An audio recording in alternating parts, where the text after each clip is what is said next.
Prahlad ji, beer market में आप क्या कहना चाहेंगे कि एसआईपी को बेचने की जगह एक्स्ट्रा जो इन्वेस्टमेंट है वो किया जाना चाहिए, और एक्स्ट्रा इन्वेस्टमेंट जो होगा वो कहाँ कहाँ पर हो सकता है? सी जो आपकी पोर्टफोलियो, जब आपने अपनी इन्वेस्टमेंट जर्नी स्टार्ट की थी तो आपने कुछ फंड चूज़ किया होगा, उस पर आप हर महीने आप इन्वेस्ट कर रहे होंगे और आज मार्केट टूट गया। अगर आपके पास में पैसे हैं तो आप अपने सिप के अमाउंट को डबल कर दीजिए, ताकि आप नीचे का आपको एनएवी का फ़ायदा मिले। अच्छा। जो चीज़ आपने 20 रुपये के एनएवी पे लिया था, अगर आज वो 10 रुपये के एनएवी पे मिल रहा है, यानी 20 रुपये के एनएवी पे अगर आपको 100 एक्यूमुलेट किया था, अगर आज 10 रुपये पे मिल रहा है तो आपके पास में 200 यूनिट्स होगा। और जब वो प्राइस ऊपर आएगा तो आप सोच सकते हैं कि आपके लिए कितना बड़ा वेल्थ क्रिएट करके देगा वो मार्केट।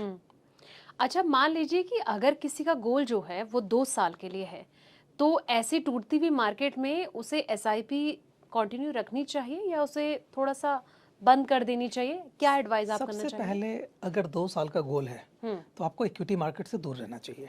अच्छा।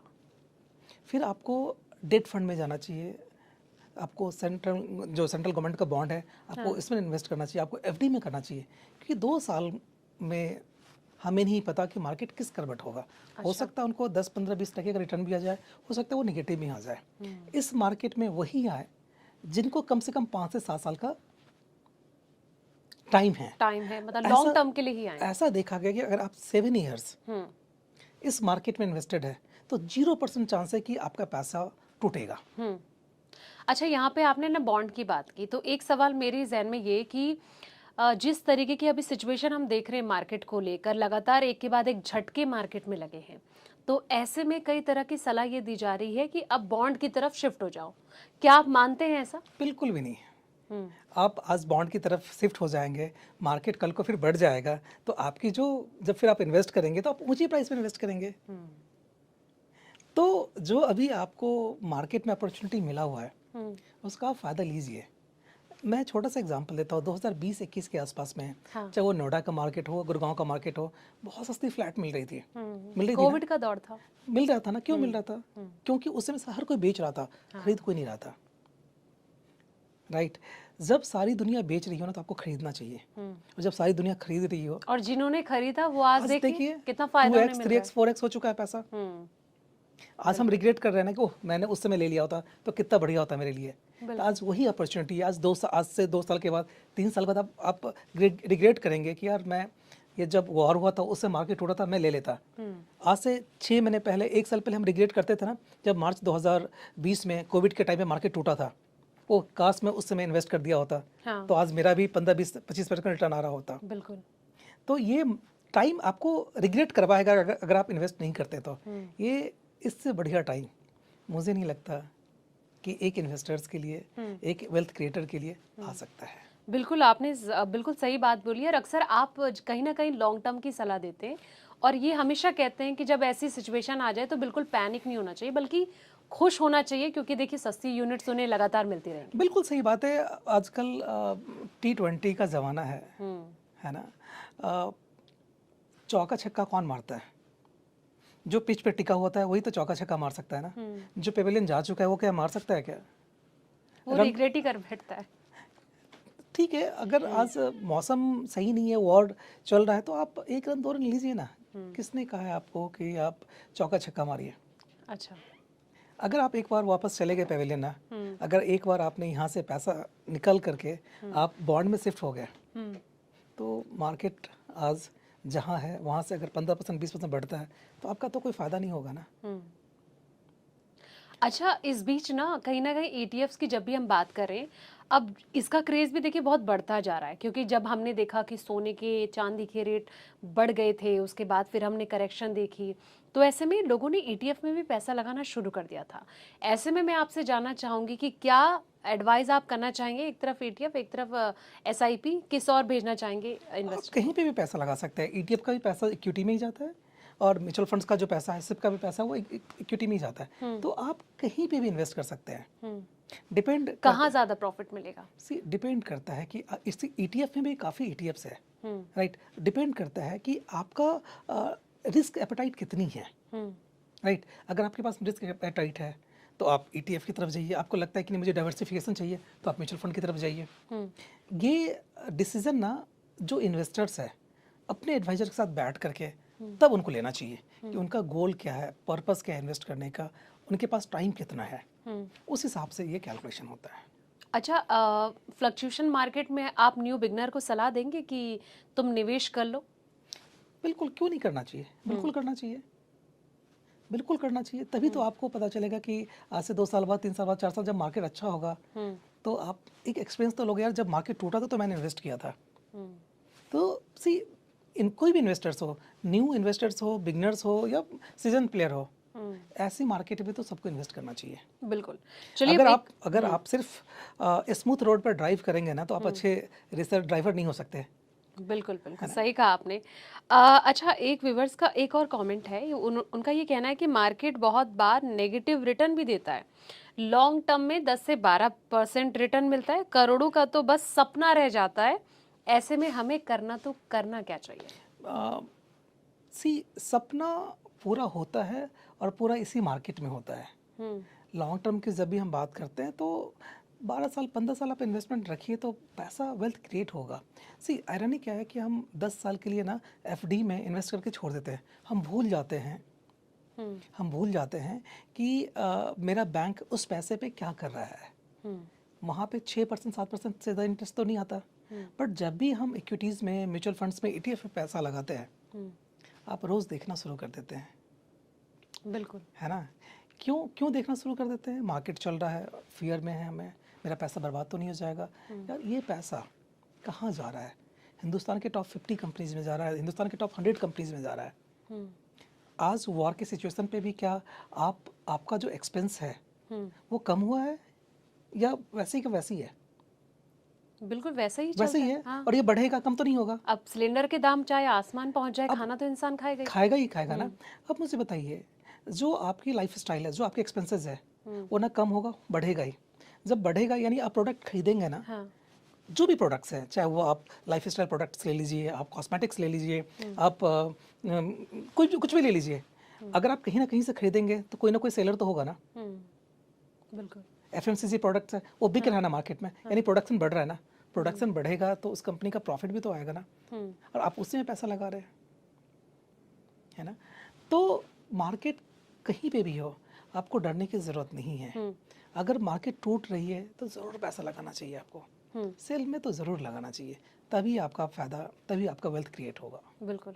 अच्छा, टूटती हुई मार्केट में एक आम निवेशक करोड़पति बन सकता है? क्यों नहीं बन सकता? टूटती हुई मार्केट में ही बन सकता है, क्योंकि सी, जब मार्केट चल रहा है ना तो आप 7%, 8%, 10% का रिटर्न आप बनाते हैं, 12% रिटर्न बनाते हैं, ये बनाते हैं ना। लेकिन जब मार्केट टूटी हुई है, मैं एक छोटा सा एग्जांपल देता हूँ। 2020 में जब मार्केट टूटी हुई थी, जब रियल एस्टेट मार्केट टूटा हुआ था, जो उस समय जिसने इन्वेस्ट किया था, आज उसका 3 टाइम्स हो चुका है, यानी 300% का रिटर्न तो आ गया ना। जो फ्लैट नोएडा में उस समय 60 लाख 70 लाख रुपए का मिलता था, आज 2 करोड़ 2.5 करोड़ रुपए का है, यानी 400% का रिटर्न आ गया ना। लेकिन किसी ने अगर 1 साल पहले लिया, जब मार्केट चल रहा था, तो क्या उसका 1.5 करोड़ का 3 करोड़ रुपए हो गया क्या? बिल्कुल नहीं हुआ ना। तो जब मार्केट टूटी हुई है, जब मार्केट में सेल लगा हुआ है, रियल वेल्थ तभी बनता है। जिसने 1 साल पहले लिया है शायद उसको 10% 12% रिटर्न आ जाएगा, लेकिन किसी ने अगर 3 साल पहले लिया है, 4 साल पहले लिया है, तो आज वो 300% पे है। बिल्कुल। क्यों मैं ऐसा बोल रहा हूँ? क्योंकि किसी ने अगर 1 साल पहले लिया तो उसमें मार्केट चल रहा था, मार्केट चल रहा था, आपने लिया, आपको 10-12% का नॉर्मल रिटर्न मिल गया। लेकिन जब मार्केट टूटा हुआ था, उस समय किसी इन्वेस्टर ने लिया, थोड़ा रिस्क लिया, तो आज उसका वेल्थ क्रिएट हो गया। इस मार्केट में अगर आपके पास में पैसा है और पेशेंस है, 2 पीस बहुत ज़रूरी है, पैसा एंड पेशेंस। अगर आपके पास में है तो आप रियल वेल्थ क्रिएट कर सकते हैं। पैसा है, पेशेंस नहीं है, तो आप कभी भी इस मार्केट से नहीं बना सकते। तो मेरा रिक्वेस्ट भी है, एडवाइस भी है कि प्लीज़ प्लीज़ प्लीज़ इस मार्केट पे आप इन्वेस्टेड रहिए। अगर आप हिट विकेट होके चले गए पेवेलियन तो कुछ नहीं हो सकता। अच्छा, ऐसी मार्केट में आप क्या सलाह देना पसंद करेंगे कि लमसम करिए या फिर SIP जारी रखिए? सी, ऐसी मार्केट में अगर आपके पास पैसा है तो आप लमसम भी कर सकते हैं। एटलीस्ट जो भी आपके पास में फंड है उसका 50-60% आपको इन्वेस्ट करना चाहिए ऐसी मार्केट में, और 50% रखिए। अगर मार्केट टूटता है तो थोड़ा और इन्वेस्ट आप कर दीजिएगा। अगर मार्केट चलेगा तो फिर आप इन्वेस्ट कर दीजिए, लेकिन ऐसी मार्केट में तो आपको लमसम इन्वेस्ट जरूर करना चाहिए। लेकिन रिस्क नहीं हो सकता ऐसे में? रिस्क किस अगर चीज़ में नहीं लमसम में अगर देखा जाए तो फिर है? रिस्क किस चीज़ में नहीं है? रिस्क किस चीज़ में नहीं है? अगर आप तकरीबन 10 किलोमीटर से यहाँ पे आप आती होंगे, उस 10 किलोमीटर में आपके आगे भी और आपके पीछे भी तकरीबन हज़ारों गाड़ियाँ होंगी रोड पे। एक फियर तो है एक्सीडेंट का, लेकिन जब आप ड्राइव करते हैं आपके पास इतनी एक्सपर्टीज़ हो गई है कि आप आराम से ड्राइव करके 1000 गाड़ी आगे हो पीछे हो कोई फ़र्क नहीं पड़ता, आप ड्राइव करके यहाँ तक आ सकते हैं। रिस्क तो है, जब आप रोड पे निकलते हो तो रिस्क तो है, लेकिन कितनी एक्सीडेंट होती है। जब आप इन्वेस्ट करेंगे मार्केट में ना, तो उस इन्वेस्ट को के रिस्क को कम करने के लिए जो आपके फंड मैनेजर है वो एक्सपर्ट है, उनको ऐसे मार्केट का बहुत तजुर्बा है, जो पिछले 20 साल 25 साल 30 साल से उस फंड को मैनेज कर रहा है। उनको पता है कि इस सिचुएशन में हमें कहाँ इन्वेस्ट करना चाहिए, इस सिचुएशन में हमें कहाँ फंड को स्विच करना चाहिए, वो पहले से वो लोग प्रिडिक्ट कर लेते हैं। लेकिन ऐसा होता है ना कि ऐसी ही सिचुएशन में जो इन्वेस्टर होता है ना, वो परेशान भी बहुत हो जाता है, नेचुरल है, क्योंकि वो एक्सपर्ट पे भी उस टाइम पे ट्रस्ट नहीं कर पाता है। सी तभी वो वेल्थ क्रिएट भी नहीं कर पाता। आपका काम है इन्वेस्टमेंट जारी रखना, इन्वेस्ट करना, बाकी आप अपने एक्सपर्ट फंड मैनेजर पे छोड़ दीजिए, क्योंकि ये फर्स्ट टाइम ऐसा नहीं हुआ है। लास्ट 50 60 70 ईयर्स में आप देखिए तो ऐसी सिचुएशन कितनी बार आई है, चाहे वो कोविड के नाम पे हो, चाहे वो 9/11 के नाम पे हो, चाहे वो सब प्राइम के नाम पे हो, चाहे वो डिप्रेशन के नाम पे हो, ऐसी प्रॉब्लम, चाहे वो Y2K के नाम पे हो, तो ऐसी प्रॉब्लम तो आती रहती है। 2008 में देखिए कितना मार्केट टूट चुका था, बिल्कुल 50% मार्केट टूट चुका था, लेकिन जब मार्केट स्टार्ट हुआ था 1978 में 100 पॉइंट से स्टार्ट हुआ था, आज हम कहाँ पे हैं? 80,000 पे है। ये जो जर्नी है फ्रॉम 100 टू 80,000 का, कभी भी स्ट्रेट लाइन तो गया नहीं है। पिछले 50 साल में कितनी बार मार्केट टूटी है, लेकिन इसी मार्केट से वेल्थ भी तो क्रिएट हुआ है ना। बिल्कुल। सी लॉन्ग टर्म में आपको डरने की ज़रूरत नहीं है। शॉर्ट टर्म में हो सकता है कि आप डरे, लेकिन आप शॉर्ट टर्म में इन्वेस्टमेंट जारी रखिए तो वेल्थ क्रिएट होगा। बिल्कुल। अच्छा, वो कहते हैं ना कि जैसे बड़े बड़े जो इन्वेस्टर हैं, जो छोटे से अमाउंट से आज करोड़ों अरबों की संपत्ति बना चुके हैं, यहाँ पे मैं वॉरेन बफे जी को ऐड करना चाहूँगी, और लगातार उनके कई एडवाइस और उनके टिप्स भी हम कई इन्वेस्टर फॉलो भी करते हैं, उनको पसंद भी करते हैं। देखिए, उनका तो ये कहना है कि आप जो पैसा बनाओगे वो इक्विटी से ही बनाओगे और टूटती मार्केट में बनाओगे, हालांकि आप भी इसको लेके जोर दे रहे हैं, लेकिन उसके इतर कई ऐसे एक्सपर्ट भी हैं, खास तौर पर अगर मैं रॉबर्ट कियोसाकी, जो रिच डैड पुअर डैड के राइटर हैं, काफ़ी सुर्खियों में रहते हैं, वो कहते हैं कि इक्विटी भूल जाओ, महा क्रैश आने वाला है, आपका जो पैसा बनेगा वो तो सिर्फ एसेट क्लास यानी कि गोल्ड सिल्वर से ही बनेगा। तो आप क्या मानते हैं ऐसे में, आपकी क्या राय है? सबकी ना अपनी अलग अलग फिलॉसफी है। मुझे नहीं पता कि वो किस चीज़ को लेकर के ये कोट कर रहा है, बट आप मुझे बताइए क्रैश क्यों करेगा मार्केट? अगर क्रैश करेगा भी तो क्या ये रिबाउंड होगा या नहीं होगा? सी सबसे पहले ये देखिए कि ये पैसा कहाँ जा रहा है। अगर कोई कंपनी, अगर आप म्यूचुअल फंड में पैसा लगा रहे हैं तो वो म्यूचुअल फंड कहाँ पे इन्वेस्ट हो रहा है? स्टॉक मार्केट में हो रहा है, यानी वो शेयर्स में पैसा लगा रहा है। हिंदुस्तान के टॉप 50 कंपनी में, 100 कंपनी में, 200 कंपनीज में लग रहा है। वो जो पैसा है, आपको क्या लगता है उस क्रैश में रिलायंस टूट जाएगी, खत्म हो जाएगा, TCS खत्म हो जाएगा, लोग FMCG प्रोडक्ट लेना बंद कर देंगे? ऐसा हो सकता है? लोग कॉलगेट यूज करना छोड़ देंगे? यूज तो होगा ही ना, चाहे कुछ भी क्रैश हो। यानी उस कंपनी का प्रोडक्ट अगर बिकेगा तो उस प्रोडक्ट पे प्रॉफिट तो होगा ना। अगर प्रॉफिट होगा तो किसके पास जाएगा? जो स्टेक होल्डर है, जो शेयर होल्डर है, उस शेयर होल्डर के आप भी भागीदार हैं, क्योंकि आपने भी म्यूचुअल फंड के थ्रू पैसा इन्वेस्ट कर रखा है। बिल्कुल। तो मुझे तो ऐसा मानना है कि कौन क्या कहते हैं नहीं कहते हैं, आपका काम है। आज लोग बिजनेस क्यों करना चाहता है या बिजनेस क्यों करता है? हिंदुस्तान में तकरीबन 3% 4% के पास में ना 100% पैसा है। अच्छा, वो क्यों है? क्योंकि वो बिजनेस में है। आप बिजनेस क्यों करना चाहते हैं? इसलिए करना चाहते हैं कि आप ज़्यादा अर्न करना चाहते हैं, इसीलिए लोग बिजनेस करता है ना। तो जो पैसा है आपका वो बिजनेस में जा रहा है, आपके पास में एक्सपर्टीज़ नहीं, आप IT के एक्सपर्टीज़ नहीं है, बट अगर आपको IT कंपनी खोलना है तो क्या करेंगे आप? IT वाले शेयर्स में पैसा लगाएंगे जो IITian बैठे हुए उस कंपनी को चला रहे हैं, चाहे वो इन्फोसिस हो, TCS हो, किसी भी IT कंपनी में आप पैसा लगा सकते हैं। आपके पास पैसे है लेकिन आपको ऑटोमोबाइल्स का तजुर्बा नहीं है, आप मारुति जैसी कंपनी बना सकते हैं लेकिन आपके पास तजुर्बा नहीं है, तो आप क्या कर सकते हैं, मारुति की शेयर आप ले सकते हैं, ले सकते हैं ना।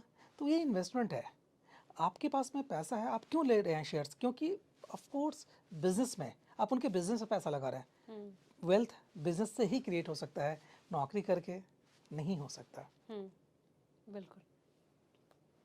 अच्छा, एक व्यूवर्स का कमेंट में ले लेती हूँ कि एक व्यूवर ने लिखा है कि सर एक से ज़्यादा SIP हम कर सकते हैं। आप एक नहीं 11 SIP कर सकते हैं, बट आइडियली हमें 4-5 से ज़्यादा SIP नहीं रखना चाहिए, क्योंकि फिर उसको मैनेज करना थोड़ा सा डिफिकल्ट होता है। तो आप 5 मैक्सिमम 5 SIP आप रखिए। एक आप ब्लू चिप ले लीजिए, एक आप मिड कैप ले लीजिए, एक आप स्मॉल कैप ले लीजिए, एक फ्लेक्सी कैप ले लीजिए, ऐसे करके कर सकते हैं। अब ऐसा नहीं कि आप लार्ज कैप ले रहे तो 3 कंपनी का लार्ज कैप ले लिया, कोई फ़ायदा नहीं है। आप 5 फंड्स रखिए और अच्छा फंड्स रखिए।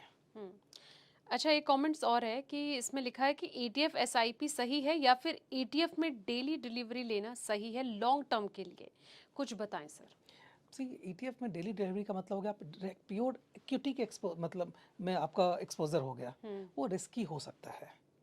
सी इस सीज़न में बारिश होगी ये प्रिडिक्ट किया जा सकता है, लेकिन किस दिन बारिश होगी, किस में बारिश होगी, ये प्रिडिक्ट करना थोड़ा सा मुश्किल है। तो आप हमें पता है कि 1 साल में ये यहाँ से यहाँ जा सकता है, लेकिन रोज़ डिलीवरी लेना ये एक्सपर्ट के बस की बात है।